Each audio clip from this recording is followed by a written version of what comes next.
सफलता के केवल 4 नियम। आज हम बात करेंगे उन 4 सिद्धांतों के बारे में, उन 4 प्रिंसिपल्स के बारे में जो हमारे भूतपूर्व राष्ट्रपति श्रीमान APJ Abdul Kalam sir, doctor APJ Abdul Kalam के द्वारा बताए गए हैं।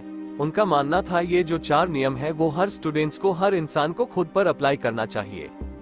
अगर कोई भी स्टूडेंट्स या कोई भी इंसान इनको अपने जीवन में उतार लेता है और उनको फॉलो करता है तो इस दुनिया में ऐसी कोई चीज नहीं है जो उस इंसान की कदमों में ना गिर जाए।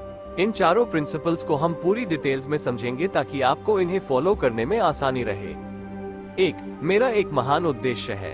हमेशा अपने आप को याद दिलाए कि आपका लक्ष्य बहुत बड़ा है। अपने आप को बोलिए कि I will have great aim. दोस्तों, सन 1958 की बात है। डॉक्टर एपीजे अब्दुल कलाम एक पायलट बनना चाहते थे। उन्होंने मेहनत करके पायलट बनने के लिए सारी परीक्षाएं पास कर ली, लेकिन पायलट की वैकेंसी में केवल 8 सीट ही थी और doctor APJ Abdul Kalam 9वें number पे थे। अब उनका सिलेक्शन केवल तभी हो सकता था जब उनके ऊपर 8 कैंडिडेट में से या तो कोई अपनी वैकेंसी छोड़ दे या फिर मेडिकल में आउट हो जाए। लेकिन उनको इस बात का काफी डिसअपॉइंटमेंट हुआ कि उनका सिर्फ एक रैंक की वजह से वो सिलेक्शन से आउट हो गए। लेकिन उन्होंने ये स्वीकार किया कि it was a disappointment for me but disappointment could not defied me, यानी कि मैं निराश जरूर हुआ था लेकिन निराशा कभी मुझे हरा नहीं सकी। उन्होंने ठान लिया था कि भले ही पायलट बनके एयरक्राफ्ट ना उड़ा सकूं, लेकिन एक इंजीनियर बनके, एक साइंटिस्ट बनके मैं एयरक्राफ्ट जरूर बना सकता हूं, मिसाइल बना सकता हूं, रॉकेट बना सकता हूं। और दोस्तों, ये तो किसी को नहीं पता कि अगर doctor APJ Abdul Kalam pilot बनते तो वो कहां तक पहुंच पाते। लेकिन उन्होंने इस बात को जरूर साबित किया कि अगर वो पायलट नहीं बन पाए तो उन्होंने रॉकेट और मिसाइल जरूर बना दिए। और भले ही वो इंडियन एयरक्राफ्ट के पायलट नहीं बन पाए लेकिन राष्ट्रपति जरूर बने, जो कि तीनों सेनाओं के कमांडर इन चीफ होते हैं और तीनों सेनाओं में आर्मी, नेवी और एयरफोर्स भी होती है। दोस्तों, उनका कहा गया रूल नंबर 1, हमेशा अपने आप को बोलिए कि I will have great aim, मैं अपना लक्ष्य ऊंचा रखूंगा। ये प्रॉमिस हमेशा अपने आप को याद दिलाते रहे। 2, मैं लगातार ज्ञान प्राप्त करूंगा। दोस्तों, ये रूल कहता है कि I will continuously acquired knowledge, यानी कि मैं हमेशा लगातार ज्ञान हासिल करता रहूंगा। अब उनके इस दूसरे रूल को उन्हीं के जीवनी से समझते हैं। डॉक्टर एपीजे अब्दुल कलाम को मिसाइल मैन के नाम से भी जाना जाता है। वो एक इंजीनियर थे, एक वैज्ञानिक थे। उन्होंने बहुत सारे मिशन को लीड किया और सक्सेसफुल भी रहे। उन्होंने पद्म भूषण, पद्म विभूषण और भारत रत्न जैसे हाईएस्ट सिविलियन अवार्ड जीते। वो भारत के 11वें राष्ट्रपति भी बने।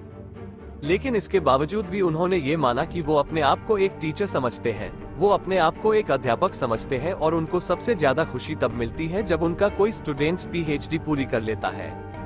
यानी कि उनके लाइफ में अगर सबसे ज्यादा जरूरत कोई चीज थी तो वो थी एजुकेशन, नॉलेज। उनका मानना था कि एजुकेशन के लिए, यानी कि ज्ञान के लिए, जो सबसे अच्छा समय होता है वो होता है स्टूडेंट्स लाइफ। और किसी भी इंसान के सक्सेस के पीछे उसके एजुकेशन का, उसके नॉलेज का सबसे बड़ा हाथ होता है। उनका ये मानना था कि अगर एक स्टूडेंट का सबसे प्राइमरी कोई जॉब है तो वो है अच्छी शिक्षा ग्रहण करना। एक विद्यार्थी की एजुकेशन के अलावा किसी दूसरे चीज के बारे में नहीं सोचना चाहिए।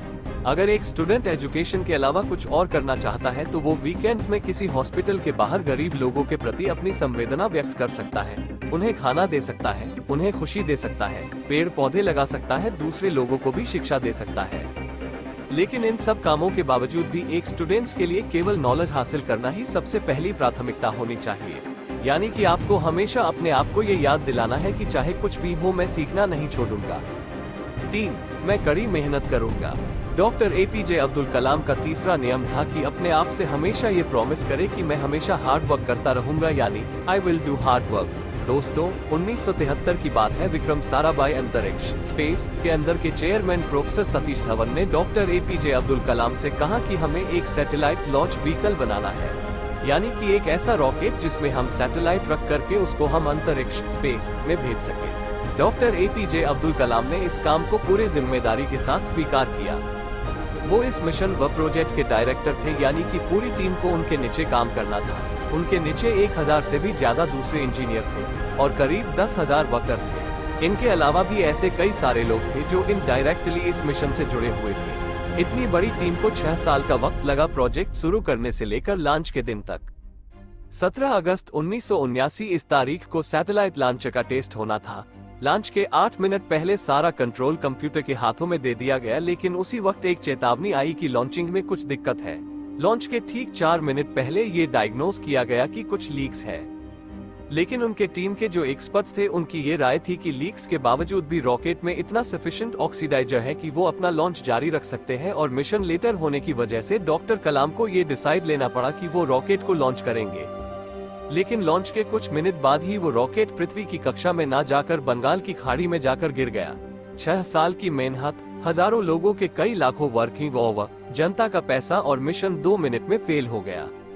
लेकिन जैसा कि doctor APJ Abdul Kalam rule number 3 में बताते हैं कि हमेशा अपने आप को याद दिलाते रहे कि आप कड़ी मेहनत करते रहेंगे, ठीक उसी नियम का अनुसरण करके डॉक्टर एपीजे अब्दुल कलाम अपनी टीम के साथ 1 साल और कड़ी मेहनत करी, और प्रोजेक्ट के शुरू होने के 7 साल बाद आखिरकार उन्होंने साबित करके दिखाया कि कड़ी मेहनत आपकी असफलता को सफलता में बदल सकती है। यानी कि आप हमेशा अपने आप से कहते रहे, I will do hard work. 4. मैं दृढ़ और सफल रहूंगा। दोस्तों, जो कहानी मैंने रूल नंबर 3 में बताई, जिसमें 7 साल बाद जाकर मिशन सफल हुआ, वहीं से निकल के आता है रूल नंबर 4, यानी कि हमेशा अपने आप को ये याद दिलाते रहे कि I will preserve where I will suicide, यानी कि लगातार काम करना। हम जो मेहनत कर रहे हैं उस मेहनत को लगातार करते रहे, चाहे कितनी भी मुसीबत आए, कॉन्स्टेंटली आगे बढ़ते रहना, अपने शब्दों पे और अपने वचनों पे कायम रहना। किसी में इतनी हिम्मत ना हो कि आपके हौसलों को कम कर सके। हम में से ऐसे कई सारे लोग हैं जिनकी आंखों में कुछ सपना है, जो लोग कुछ करना चाहते हैं वो काम करना शुरू करते हैं अपने सपनों पर, लेकिन समय बीतने के साथ साथ उनकी व्हील पावर कम होती जाती है। दोस्तों, आपको किसी भी कीमत पे अपने हौसलों को नहीं टूटने देना है। डॉक्टर एपीजे अब्दुल कलाम का मानना था कि आप तब तक अपना जिद ना छोड़िए जब तक आप अपने लक्ष्य तक नहीं पहुंच जाते, और आपका लक्ष्य है आपकी यूनिकनेस, आपका सबसे अलग होना, आपका पहचान सबसे अलग होना, और आपके इस यूनिक बनने के सफर में आपकी मुसीबतों का सबसे अहम रोल होता है। अगर आप अपने मुसीबतों से डरना छोड़ दिया, उन पर से ध्यान हटाकर उनके हल के बारे में सोचना शुरू कर दिया और उन पर काम करना शुरू कर दिया, तो आप किसी ना किसी दिन इस दुनिया में सफल जरूर हो जाओगे। दोस्तों, लास्ट में एक बार और इन चारों रूल को रिवाइज कर देता हूँ। 1. अपने आप को याद दिलाए कि आपके पास में एक बहुत बड़ा सपना है। You have must a big dream. 2. अपने आप को हमेशा याद दिलाए कि आपको सीखना नहीं छोड़ना है। You must continuously acquired knowledge. 3. कड़ी मेहनत करे, मेहनत में कोई कमी ना छोड़े। 4. उस मेहनत को लगातार करते रहे, और ऐसा अगर आप करते रहोगे तो आप एक दिन जरूर सफल हो जाओगे। आज हमारे बीच में मिसाइल मैन, इंजीनियर, वैज्ञानिक और भूतपूर्व राष्ट्रपति doctor APJ Abdul Kalam sir नहीं है। जैसा कि उन्होंने ये बताया था कि वो अपने आप को एक अध्यापक ही समझते थे। उन्होंने अपनी आखिरी सांस भी Indian institute of management, Shillong के स्टूडेंट को एक लेक्चर देते हुए, कि जिस लेक्चर का टॉपिक था creating a liveable planet earth, वो 4000 वर्ड्स का उनका लेक्चर अधूरा रहा। मानो उनका कहना ये था, जाते जाते कि वापस फिर आऊंगा लौट के, लेकिन प्रकृति के नियम को कौन बदल सकता है। आए आज हम एक शपथ ले कि जो रास्ता हमारे doctor APJ Abdul Kalam sir ने हमें दिखाया, उस पर हम लगातार आगे बढ़ते रहे और अपने वचनों पे कायम रहे, और अनंत समय तक doctor APJ Abdul Kalam sir को हमारे खुद के अंदर जिंदा रखे, और पूरी दुनिया को दिखा दे कि हिंदुस्तान से बेहतर कोई दूसरा देश नहीं हो सकता। अपने अपनों का पूरी रफ्तार के साथ पीछा करते रहिए, और दुनिया में खुद के साथ साथ दुनिया में देश का भी ना कीजिए। जय हिंद, वंदे मातरम।